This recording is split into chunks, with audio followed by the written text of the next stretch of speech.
ಸಿನಿಮಾದಲ್ಲಿ ನಮ್ಮ ಉಪೇಂದ್ರ ಅವರು ಮಾತಾಡೋ ರೀತಿ. ಚಾಂದಿನಿ, ಈ ಪ್ರಪಂಚದಲ್ಲಿ ಪ್ರೀತಿ ಪ್ರೇಮ ಎಲ್ಲ ಪುಷ್ಪನೆ ಕಾಯ್ತಾ ಗೊತ್ತಾಗೋಯ್ತು, ಪ್ರೂವ್ ಆಗೋಯ್ತು. ಇದೇ ಜಾಗದಲ್ಲಿ ನಮ್ಮಣ್ಣ ಸೂಸೈಡ್ ಮಾಡ್ಕೊಂಡ.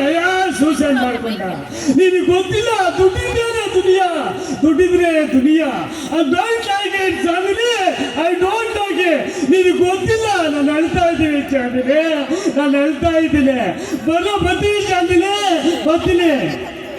ಇದನ್ನೇ ನಮ್ಮ ರಕ್ತ ಕಂಡೀರಲ್ಲಿ ನಮ್ಮ ಉಪೇಂದ್ರ ಅವರು ಯಾವ ರೀತಿ ಮಾತಾಡ್ತಾರೆ ಅಂತ ಅಂದ್ಬಿಟ್ಟು,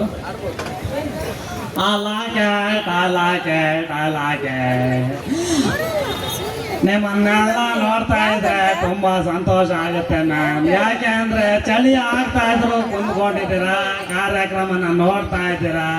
ಕೆಲವರು ಸ್ವೆಟ್ರ್ ಹಾಕೊಂಡ್ ಬಂದಿದ್ದೀರಾ, ಕೆಲವರು ಸ್ವೆಟ್ರ್ ಹಾಕೊಂಡ್ ಬಂದಿಲ್ಲ. ತುಂಬಾ ಸಂತೋಷ. ನಾವು 3 ದಿವಸದಿಂದ ಕಾರ್ಯಕ್ರಮ ಮಾಡ್ತಾನೆ ಇದ್ದೀವಿ, ನೀವು ನೋಡ್ತಾನೆ ಇದ್ದೀರಿ. ಇದೇ ತರ ಕಾರ್ಯಕ್ರಮ ಮಾಡ್ತೀವಿ ಮ್ಯಾನ್, ನೀವು ನೋಡ್ಬೇಕು. ಬೇರೆ ಗತಿ ಇಲ್ಲ ಮ್ಯಾನ್, ಯಾಕೆಂದ್ರೆ ನೋಡ್ಬೇಕು. ಅಷ್ಟೊಂದು ಚೆನ್ನಾಗಿ ನಡೆಸ್ಕೊಳ್ತಾ ಇದ್ದೀವಿ ನಾವೆಲ್ಲ. ಬರ್ತೀನಿ. I don't like it. ಬೇರೆದಕ್ಕೆ ಹೇಳ್ತಾ ಇದ್ದೀನಿ ಮ್ಯಾಮ್, ಬೇರೆದಕ್ಕೆ.